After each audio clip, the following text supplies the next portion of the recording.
मैं डीसी दांगी अध्ययन एकेडमी में आपका स्वागत करता हूं। आपको पता है हम पढ़ रहे थे पाचन तंत्र, और पाचन तंत्र में नेक्स्ट वीडियो जो कि हमने पाचन तंत्र के दो भाग थे। पहला भाग था आहार नाल और दूसरा था पाचक ग्रंथियां। तो हमने आहार नाल तक जो है पाचन तंत्र का जो आहार नाल वाला जो पार्ट है वो पढ़ लिया है, और आज हम पढ़ने वाले हैं पाचक ग्रंथियां। पर उससे पहले मैं थोड़ा सा आपका रिवाइज करवा देता हूं, है ना दोस्तों। तो हमने पाचन तंत्र जो है दो भागों में डिवाइड किया था, आहार नली और पाचक ग्रंथि। आहार नली के जो भाग थे, सबसे पहला मुख गुहा, फिर दूसरा था ग्रसनी, तीसरा ग्रास नली, चौथा आमाशय, पांचवा छोटी आंत और छठा बड़ी आंत, है ना। और बड़ी आंत का अंतिम भाग जिसका जो छिद्र था वो था गुदा द्वार या एनस। हमने यहाँ तक हमने पूरी की पूरी वो जो है नाल आहार नाल या एलिमेंट्री कैनल पढ़ ली थी, ठीक है ना। उसके बाद हम शुरू करने वाले थे पाचक ग्रंथियां। पर उससे पहले मैं थोड़ा सा आपसे क्वेश्चन भी कर लेता हूँ और आपको बता भी देता हूं।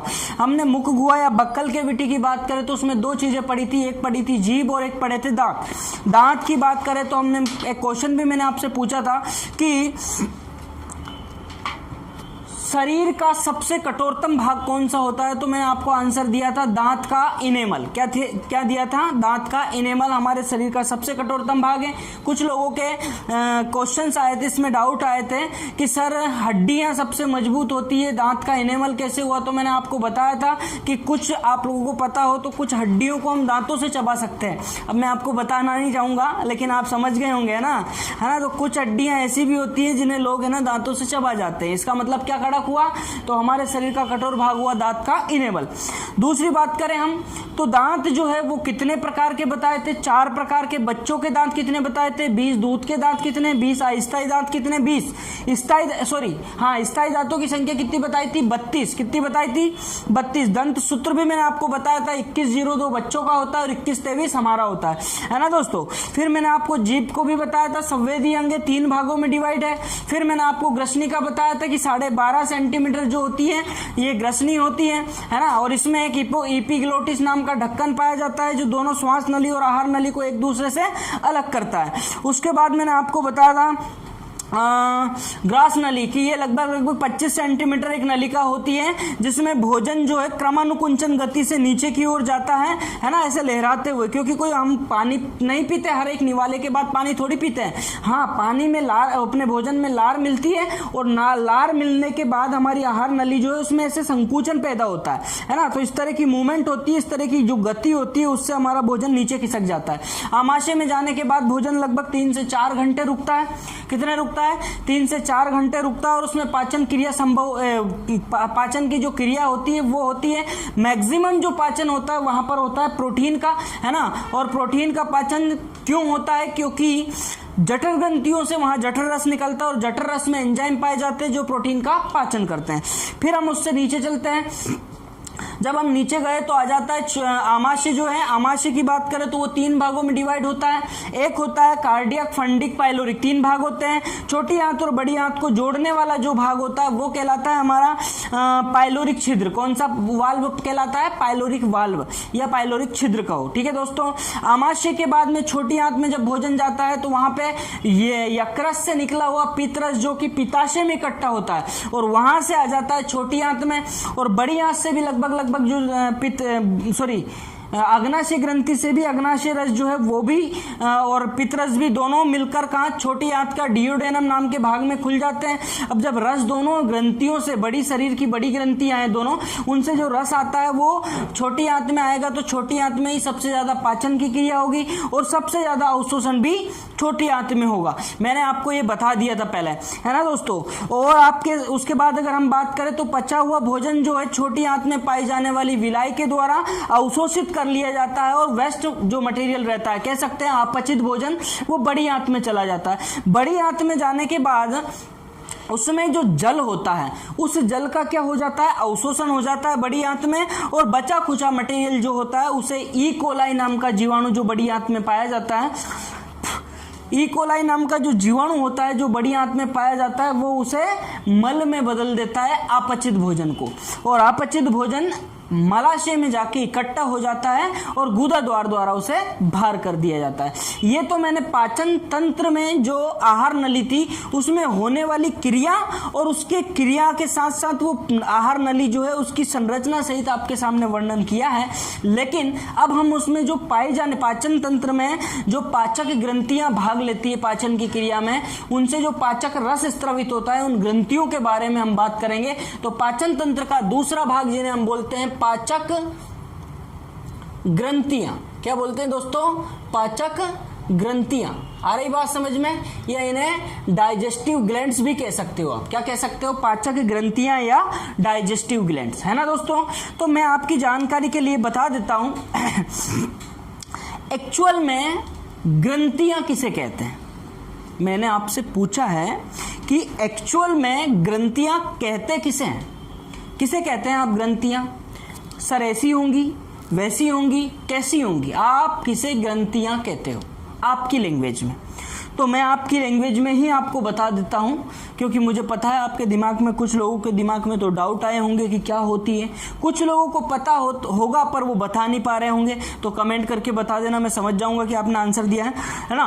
तो मैं आपको बता रहा था कि ग्रंथियां कोई अलग चीज नहीं होती, हमारे शरीर में पाई जाने वाली कोशिकाएं होती है, लेकिन विशेष प्रकार की कोशिकाएं होती है, स्पेसिफिक सेल, जिनके द्वारा कुछ प्रोटीनी पदार्थ का स्त्रावण हो। आ रही बात समझ में? रस का स्त्रावण करने वाली कोशिकाएं विशेष प्रकार की कोशिकाएं होती है, जिन्हें हम कहते हैं ग्रंथियां। क्या कहते हैं? ग्रंथियां। तो ये ग्रंथियां जो है दोस्तों, इन ग्रंथियों के बारे में हम बात कर रहे हैं, वही जो पाचन की क्रिया में पाचक रस स्त्रावित करती है, उन्हीं ग्रंथियों को हम बोलते हैं पाचक ग्रंथियां। तो ग्रंथियां कोशिकाओं से मिलकर बनी होती है, याद रखें ना। पाचक ग्रंथियों में सबसे पहली ग्रंथि की बात करूं मैं आपके सामने, है ना। क्या पढ़ रहे हैं दोस्तों? पाचन तंत्र। क्या पढ़ रहे हैं? पाचन तंत्र। पाचन तंत्र में कौन सा भाग? पाचन तंत्र का दूसरा, जिसका नाम क्या है? पाचक ग्रंथियां, है ना। तो पाचक ग्रंथियों की अगर हम बात करें तो सबसे पहली ग्रंथि जो थी हमारी वो थी लार ग्रंथि। कौन सी? अरे बोलो दोस्तों, कौन सी ग्रंथि? लार ग्रंथियां, या क्योंकि ज्यादा होती है एक से इसलिए अपन इसे ग्रंथियां बोलना पड़ेगा। तो लार ग्रंथियां जो होती हैं उनसे क्या स्रावित होता है आपको पता होगा। तो लार ग्रंथियों से दोस्तों स्रावित होता है वो होता है लार, यानी सलाइवा। इसे अंग्रेजी में हम सलाइवरी ग्लैंड्स भी कहते हैं। तो लार ग्रंथियां जो है इनसे लार स्रावित होती है, और ये लार भोजन में, मुंह में ही भोजन में मिल जाती है, जिससे भोजन चिपचिपा, अच्छा चिकना बन जाता है ना दोस्तों। तो अपन लार ग्रंथियों की बात करें तो लार ग्रंथियां जो है टोटल मिला के कुल संख्या, किसकी कुल संख्या? तो लार ग्रंथियों की कुल संख्या की अगर हम बात करें तो कुल संख्या है दोस्तों 6। कितनी है? लार ग्रंथियां जो है उनकी कुल संख्या है 6। कितनी है? 6। अब ये 6 लार ग्रंथियां जो है इन्हें हम आपके सामने 3 भागों में बांट देते हैं। कितने भागों में? 3 भागों में। बोले सर 3 भागों में क्यों बांट रहे हैं? तो मैं आपको बता दूं कि लार ग्रंथियां 3 प्रकार की होती। कितने प्रकार की? 3 प्रकार की होती है। पहली जो है लार ग्रंथि, उसका नाम है दोस्तों सब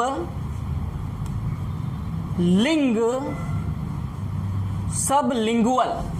दूसरी जो ग्रंथि है दोस्तों उसका नाम है सब मैक्सिलरी।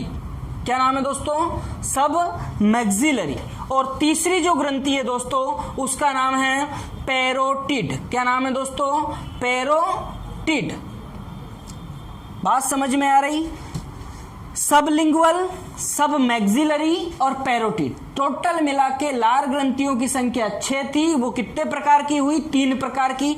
तो 6 संख्या थी, तो इसका मतलब 2 ये होती है, 2 ये होती है और 2 ये होती है। टोटल कितनी हो गई दोस्तों? 6 हो गई। अरे कितनी हो गई? 6 ग्रंथियां आपके सामने हो गई है। तो पहली सब लिंगुअल, दूसरी सब मैक्सिलरी और तीसरी पैरोटिड, है ना। ये आपको बता दूं दोनों जीभ के किनारों पर पाई जाती है।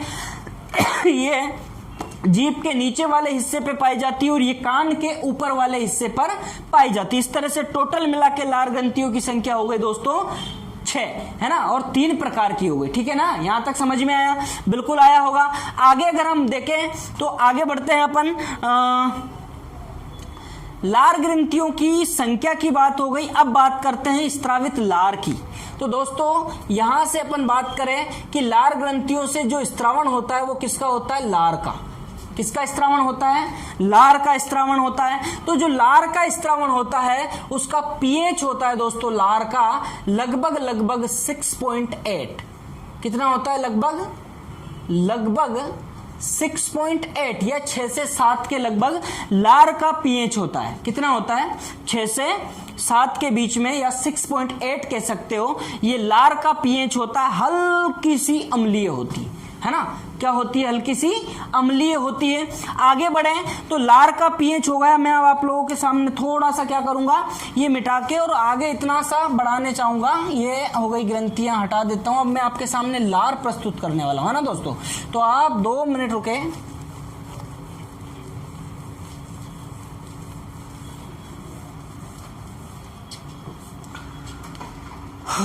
तो देखें, मैं आपके सामने इधर लार बताने वाला हूं। लार होता क्या है? मानव शरीर से सामान्यतः एक दिन में, है ना, मानव शरीर से सामान्यतः एक दिन में लगभग जो लार बनता है वो बनता है 500 ml से लेकर लगभग 1.5 लीटर यानी 1.5 लीटर तक, यानी आधे लीटर से लेकर 1.5 लीटर तक एक दिन में व्यक्ति के शरीर में लार बनता है। और वो लार भोजन के साथ भी जाता है और खाना खाने के बाद भी हमारे मुंह में लार आती है, जो कि अंदर चली जाती है ना, तो वो भी पाचन में हेल्प करती है। देखिए, पर फिलहाल तो अभी यहाँ पे लार जो होती है वो आधा से 1.5 लीटर के लगभग दोस्तों आती है ना, हमारे मुंह में एक दिन में। और ये जो लार है इसका पीएच मैंने बताया आपको 6.8 है। अब हम लार को भी 2 भागों में डिवाइड कर दें, यानी ये जो आधा लीटर से लेकर 1.5 लीटर लार निकली है, इसमें कितना % भाग, तो मैं बता दूं आपको 98 से 99% के लगभग जो भाग है वो तो होता है दोस्तों जल का, है ना दोस्तों। काय का होता है? जल का, पानी का, वाटर होता है। और बचा खुचा 1% भाग जो होता है उसमें 2 चीजें होती है दोस्तों। एक तो होते हैं एंजाइम। क्या होते हैं दोस्तों? एक तो होते हैं एंजाइम, और दूसरा जो पदार्थ होता है वो भी एक प्रोटीनी पदार्थ ही होता है, लेकिन उसे हम बोलते हैं लाइसोजाइम। क्या बोलते हैं दोस्तों? लाइसोजाइम बोलते हैं। तो एक तो होते हैं एंजाइम्स और एक होते हैं लाइसोजाइम्स, ठीक है। तो आप इधर देखें, जल जो है, अगर कभी आपसे क्वेश्चन पूछ लिया जाए कि हमारी लार में जल का कितना % होता है या हमारी लार में कितना % जल पाया जाता है, तो आपका आंसर सीधा सा क्या, अरे आपका आंसर सीधा सा क्या होता है? आपका आंसर सीधा सा होता है कि 99% हमारे लार में पानी होता है। कितने %? 99%, ठीक है दोस्तों, बिल्कुल। फिर आपसे पूछे कि बचा खुचा 1% भाग जो होता है उसमें क्या पाया जाता है, तो 2 चीजें, एक होते हैं एंजाइम्स और दूसरा होता है लाइसोजाइम्स। सर ये एंजाइम्स क्या होते हैं? ये भी प्रोटीन होते हैं दोस्तों, और लाइसोजाइम्स भी प्रोटीन होता है, लेकिन दोनों के काम अलग अलग होते हैं, ठीक है। तो आप देखें, एंजाइम्स की अगर बात करें तो सर एंजाइम्स कौन सा एंजाइम्स, तो ये क्वेश्चन मैंने शायद आज ही आपसे पूछा है ना दोस्तों। तो मैंने आपसे जो क्वेश्चन किया है वो यही किया था कि हमारी लार में पाया जाने वाला एंजाइम जो है वो कौन सा है, या लार ग्रंथियों के द्वारा स्त्रावित जो एंजाइम जो होता है वो कौन सा है। तो आपका आंसर है टाइलिन। क्या नाम है दोस्तों? क्या आंसर है? टाइलिन है ना। तो कौन सा एंजाइम पाया जाता है? तो लार में पाया जाता है टाइलिन। इसी का नाम एमाइलेज भी होता है। क्या नाम है इसका? एमाइलेज नाम से भी हम इसे जानते हैं। कौन से एंजाइम्स को? टाइलिन को ही हम एमाइलेज के नाम से जानते हैं, ठीक, बिल्कुल। दूसरा दोस्तों लाइसोजाइम। क्या है? लाइसोजाइम। तो इसका जो काम होता है दोस्तों वो ये होता है कि भोजन में आने वाले सूक्ष्म जीव, कौन से जीव?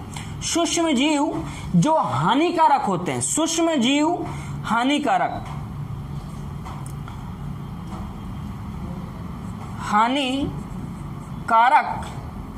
सूक्ष्म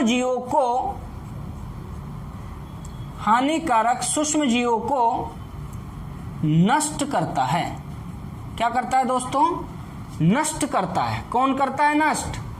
तो सूक्ष्म जीवों को, हानिकारक सूक्ष्म जीवों को नष्ट करने का कार्य करता है लाइसोजाइम। कुछ समझ में आया? मैंने आपको बताया कि एंजाइम्स और लाइसोजाइम 1% होता है हमारी लार में, जिसमें से एंजाइम जो है उसका नाम है टाइलिन, एमाइलेज के नाम से भी हम इसे जानते हैं, और लाइसोजाइम का काम होता है हानिकारक जीवों को नष्ट करना। ठीक है। और अगर बात करें हम कि एंजाइम्स का काम क्या होता है, तो टाइलिन का काम देखे दोस्तों, जब हम भोजन को चबाते हैं, क्या करते हैं? हम भोजन को चबाते हैं, तो हमारे भोजन में जो स्टार्च होता है, क्या होता है दोस्तों? स्टार्च। इसे मंड भी कहते हैं। क्या बोलते हैं इसे? हिंदी में मंड कहते हैं, अंग्रेजी में स्टार्च कहते हैं। और एक्चुअल में ये कार्बोहाइड्रेट है, और कार्बोहाइड्रेट में भी पॉलीसेकेराइड नाम का कार्बोहाइड्रेट है। कौन सा कार्बोहाइड्रेट दोस्तों? पॉलीसेकेराइड नामक कार्बोहाइड्रेट है। तो ये पॉलीसेकेराइड नामक कार्बोहाइड्रेट स्टार्च जो होता है, इस स्टार्च को तोड़कर, ये स्टार्च को तोड़कर कौन सा एंजाइम? टाइलिन, मंड या माल्टोज, किसमें? माल्टोज में बदल देता है ना। अब ये था पॉलीसेकेराइड और ये है डाइसेकेराइड। ठीक है मेरे दोस्तों।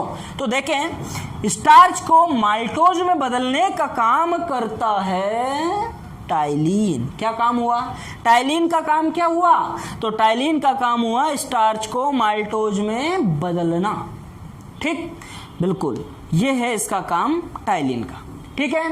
क्वेश्चन बना लें? अरे बना लें, बिल्कुल बनाएं। तो देखें, आप क्वेश्चन बनाएंगे सबसे पहले कि पाचन तंत्र का जो दूसरा भाग है, पाचन तंत्र का जो दूसरा भाग है, उसमें पहली हमने ली लार ग्रंथियां। इनकी संख्या कितनी? लार ग्रंथियों की संख्या होती है दोस्तों कितनी? 6। ठीक।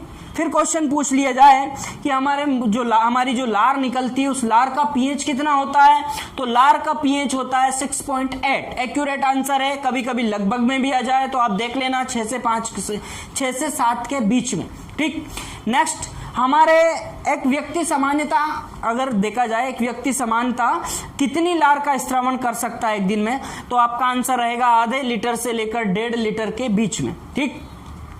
फिर आपके सामने क्वेश्चन और ले लेते हैं कि हमारी जो लार होती है, उस लार में कितना % पानी होता है? तो आपका आंसर है 99%। अरे कितना दोस्तों? 99%। फिर आपसे अगर क्वेश्चन पूछ लिया जाए कि बताइए लार में कौन सा एंजाइम पाया जाता है, तो आपका आंसर है टाइलिन। कौन सा? टाइलिन। आपसे क्वेश्चन पूछ लिया जाए कि बताइए स्टार्च को माल्टोज में बदलने वाला एंजाइम्स का नाम क्या है? तो आपका आंसर रहेगा टाइलिन, या टाइलिन ना मिले तो एमाइलेज। क्या है? एमाइलेज। ठीक है दोस्तों, बिल्कुल। फिर आपसे क्वेश्चन पूछ लिया जाए कि हानिकारक सूक्ष्म जीवों को मुंह में नष्ट करने वाला कौन सा पदार्थ होता है? तो आपका आंसर रहेगा लाइसोजाइम। क्या रहेगा? लाइसोजाइम। बिल्कुल। आपसे पूछ लिया जाए कि टोटल मिला के लार ग्रंथियों की संख्या 6 होती है, तो बताइए ये कितने प्रकार की होती है? तो आपका आंसर रहेगा 3 प्रकार की। कितने प्रकार की? 3, जो कि मैं आपको पहले बता चुका हूं। बिल्कुल दोस्तों, तो इसको अपन रब कर लेते हैं, आगे बढ़ते हैं।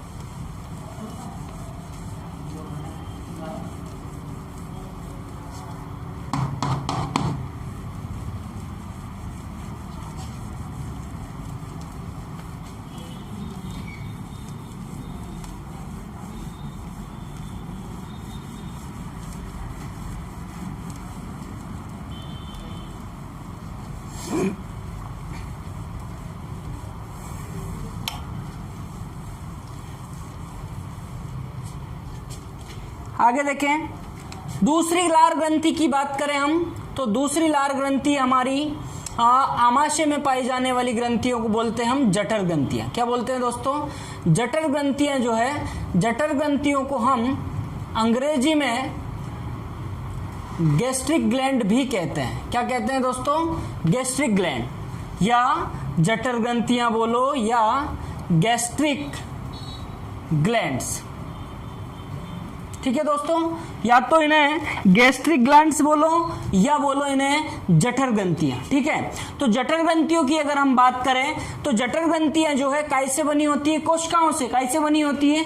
कोशिकाओं से। तो आमाशय में पाई जाने वाली जो जठर ग्रंथियां होती है, वो देखो 3 प्रकार की कोशिकाओं से बनी होती है। कितने प्रकार की कोशिकाओं से? 3 प्रकार की। पहले प्रकार की कोशिका जो होती है उसका नाम है पेराइटल।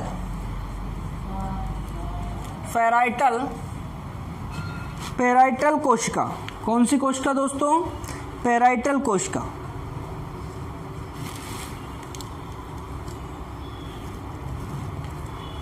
कौन सी कोशिका दोस्तों? पेराइटल कोशिका। पेराइटल कोशिका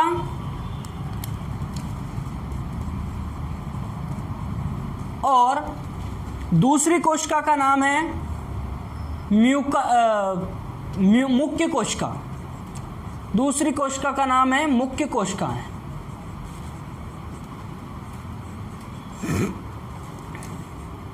और तीसरे प्रकार की कोशिका का नाम है श्लेष्मा। श्लेष्मा बोलो या म्यूकस। कौन सी कोशिकाएं दोस्तों? म्यूकस कोशिकाएं। टोटल मिलाके जठर ग्रंथियां जो होती है वो टोटल मिलाके 3 प्रकार की कोशिकाओं से बनी होती है। एक है पेराइटल कोशिका, दूसरी है मुख्य कोशिका, तीसरी है श्लेष्मा कोशिका। तो 3 प्रकार की जो कोशिकाएं होती है दोस्तों, उसमें से सबसे पहली पेराइटल। कौन सी कोशिका? पेराइटल कोशिका। पेराइटल कोशिका की अगर बात करें तो इसके द्वारा जो स्त्रावण होता है वो होता है HCl का स्त्रावण करती है। ये कोशिकाएं क्या करती है दोस्तों? तो ये करती है पेराइटल कोशिकाएं HCl का स्त्रावण करती है। दूसरी जो कोशिकाएं होती है दोस्तों मुख्य कोशिका, ये एंजाइम का, किसका?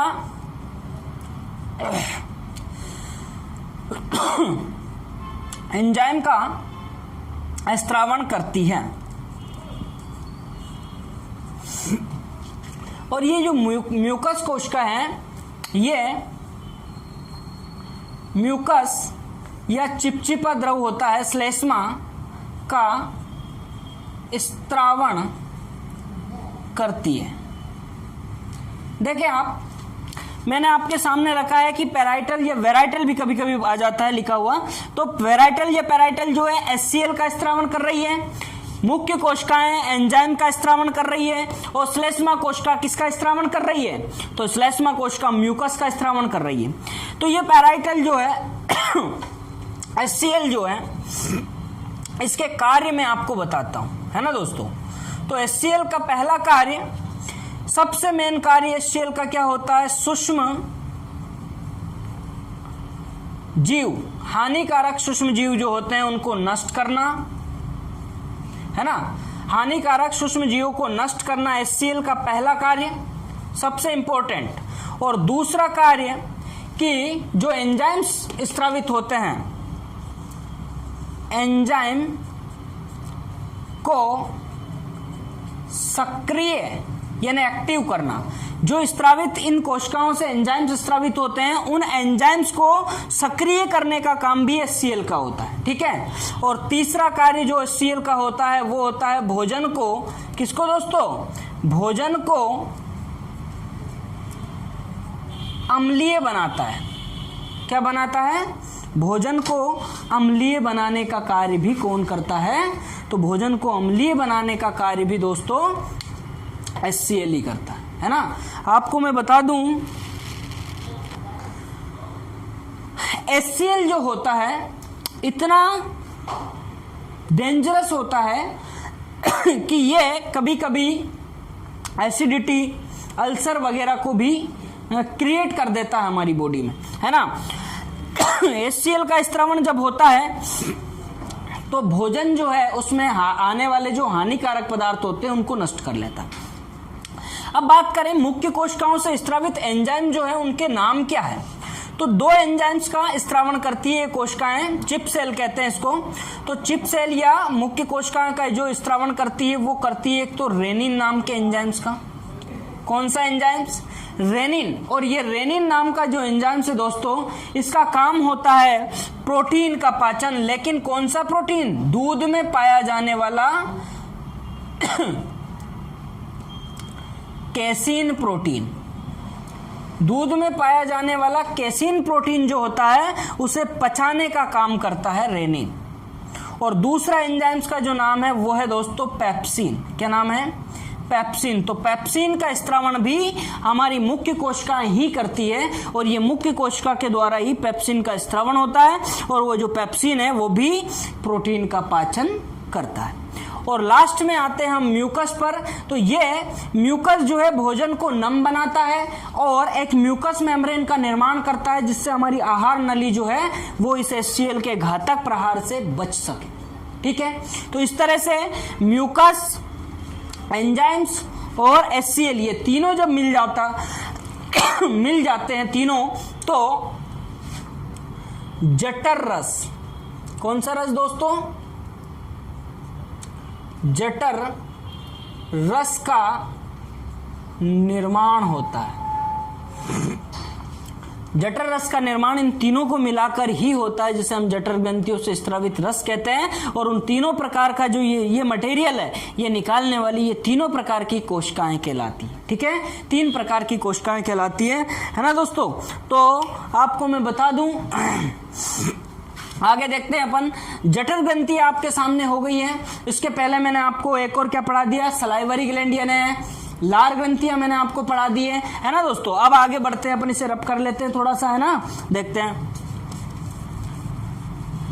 तीसरी ग्रंथि लेकर आए हैं अपन। पहली ग्रंथि लार ग्रंथि हो गई, जठर ग्रंथियां हो गई। अब तीसरी ग्रंथि है जो है कि लीवर। लीवर बोलो दोस्तों, ये इसे यकृत बोलो। आपकी जानकारी के लिए बता देता हूं, देखें,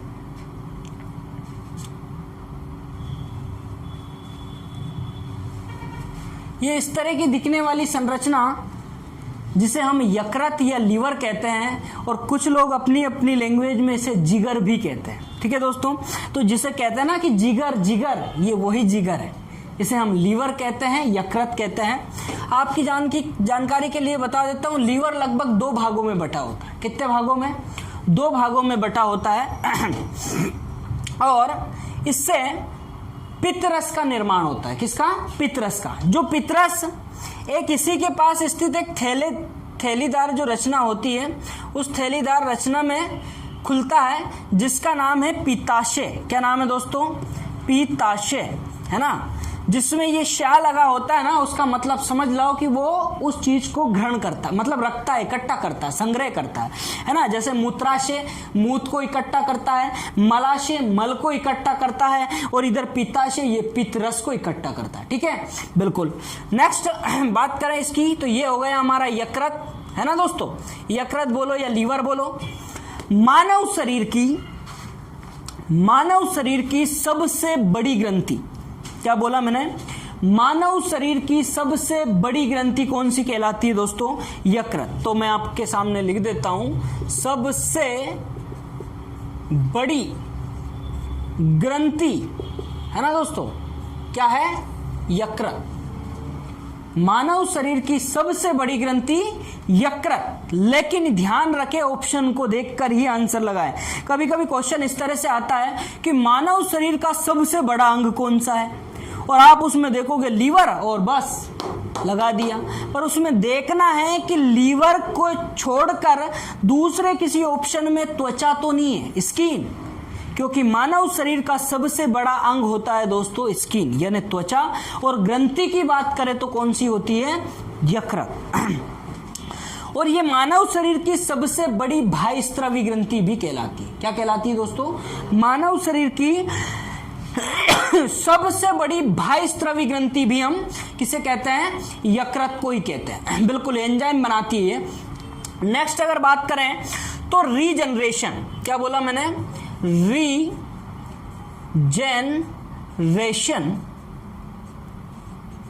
रीजनरेशन की बात करें या हिंदी में बोलूं तो पुनरुद्ध भवन। क्या दोस्तों? पुनरुद्ध भवन की अगर बात करें या रीजनरेशन की अगर बात करें तो हमारे शरीर के केवल यकृत वाले भाग में ही सबसे ज्यादा रीजनरेशन होता है। हमारे शरीर में सबसे ज्यादा रीजनरेशन किस में होता है? यकृत में ही होता है। सर ये रीजनरेशन या पुनरुद्ध भवन का मतलब क्या है? तो सीधा सा मतलब है कि अगर मैं आपके चाकू लगा दूं तो आपकी त्वचा कट जाएगी, गड्ढा हो जाएगा। वो गड्ढा भरने में कितना टाइम लगता है, समझ रहे हो क्या? वो जगह फिर से कितनी जल्दी रीजनरेट हो जाती है, समझ रहे हो ना? उसी चीज को हम कहते हैं रीजनरेशन। तो अगर ये लीवर का थोड़ा सा ये टुकड़ा कट जाए, क्या हो जाए? कट जाए, तो ये बहुत जल्दी वापस बन जाता है, समझ रहे हो ना? इसी को कहते हैं अपन रीजनरेशन। बोले तो सबसे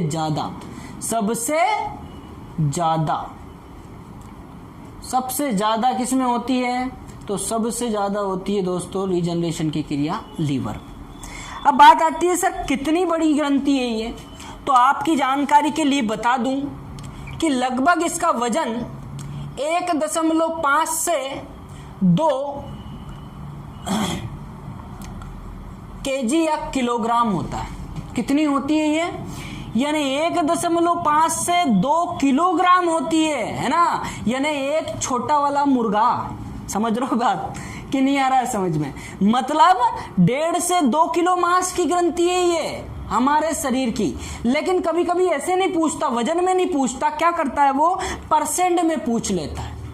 तो अपने शरीर का कितना परसेंट भाग लीवर कहलाता है? तो मानव शरीर का, अरे किसका? बिल्कुल मानव शरीर की अगर बात करें, मानव में हम वयस्क की, तो हमारे शरीर में जितना वजन होता है उसका 2% हिस्सा लीवर कहलाता है। क्या कहलाता है? लीवर। लेकिन यही बात अगर हम बच्चों की करें दोस्तों, किसकी करें? बच्चों की, तो बच्चों में उनके वजन का 5% लीवर होता है। कितना होता है? उनके शरीर के वजन का कितना परसेंट लीवर उसमें पाया जाता है? 5%। और हमारे शरीर का कितना परसेंट लीवर हमारे शरीर में होता है? तो 2%। ठीक। पहला फैक्ट ये बताया कि मानव शरीर की सबसे बड़ी ग्रंथि लीवर को कहते हैं। ठीक है। कितना वजन? 1.5 से 2 किलो। परसेंट में बच्चों का 5% और हमारा 2%। उसके बाद में सबसे बड़ी बाह्यस्रावी ग्रंथि तो लीवर को कहते हैं। अरे किसे कहते हैं? लीवर को। कितने भागों में बटी? 2 भागों में, है ना दोस्तों? उसके बाद रीजनरेशन की क्रिया सर्वाधिक किस में होती है? लीवर में होती है। अरे होती है ना। अब इसके कार्य की अगर हम बात करें तो देखें, कार्य की अगर हम बात करें तो कार्य कौन कौन से इसके होते हैं वो आप देखें। सबसे पहला कार्य क्या करता है लीवर? तो सबसे पहला मेन कार्य तो इसका यही होता है कि ये लीवर जो है पित्त रस, कौन सा रस? पित्त रस, अंग्रेजी में कहते हैं बाइल जूस। कौन सा जूस दोस्तों? अरे बोलोगे? बाइल जूस का निर्माण यकृत द्वारा होता है। किसके द्वारा? यकृत के द्वारा ही बाइल जूस का निर्माण होता है, पित्तरस का निर्माण होता है, जिसका पीएच होता है दोस्तों 7.7। पीएच कितना होता है? इसका पीएच होता है दोस्तों 7.7। तो 7.7 पीएच होता है पित्तरस का, ध्यान रखें। कौन करता है पित्तरस का निर्माण? यकृत। लेकिन संचित कहां होता है? तो पित्ताशय में। कहां होता है? पित्ताशय। दूसरा कार्य दोस्तों, किसका कार्य पढ़ रहे हैं हम? लीवर के। पहला कार्य कि पित्तरस का निर्माण करता है ना? किसका निर्माण करता है? ये पित्त रस का निर्माण करता है। दूसरा कार्य इसका ये है कि भोजन को, किसको? अरे बोलो ना। भोजन को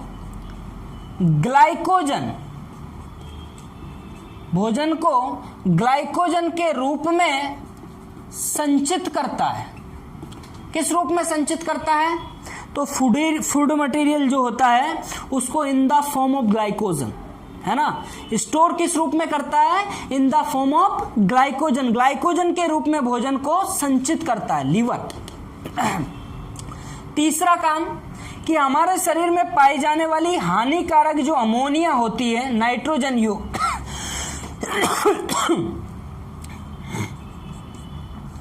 हमारे शरीर में पाई जाने वाली हानिकारक अमोनिया जो नाइट्रोजन युक्त होती है, उसे ये यूरिया में बदल देता है, यानी यूरिया का निर्माण करता है। किसका निर्माण करता है? यूरिया का निर्माण करता है। इसका चौथा काम दोस्तों ये है कि बिलीरुबिन तथा यूरोक्रोम, बिलीरुबिन तथा यूरोक्रोम जैसे पित्तवर्णकों का निर्माण भी, पिगमेंट है ना, बाइल पिगमेंट कहते हैं इन्हें, पित्तवर्णक, इनका निर्माण भी यकृत द्वारा ही होता है। आ रही बात समझ में? बिल्कुल। और नेक्स्ट, वसा में घुलनशील विटामिन जो होते हैं उनको संचित करता है। क्या बोला दोस्तों? वसा में घुलनशील जो विटामिन होता है उनको संचित करता है। तो बहुत सारे जो लोग होते हैं लीवर को भी खाते हैं। आ रही बात समझ में? क्यों? क्योंकि उसमें विटामिन होते हैं। आ रही बात समझ में? यकृत, पहला काम पित्तरस का निर्माण, दूसरा काम भोजन को ग्लाइकोजन के रूप में संचित करना, तीसरा यूरिया का निर्माण करना, चौथा बिलीरुबिन यूरोक्रोम का निर्माण करना, पांचवा विटामिन को संचित करना। इसके अलावा भी बहुत सारे काम इसके होते हैं, पर ये कुछ इंपॉर्टेंट फैक्ट्स थे जो लीवर के कार्य के बारे में थे दोस्तों, है ना।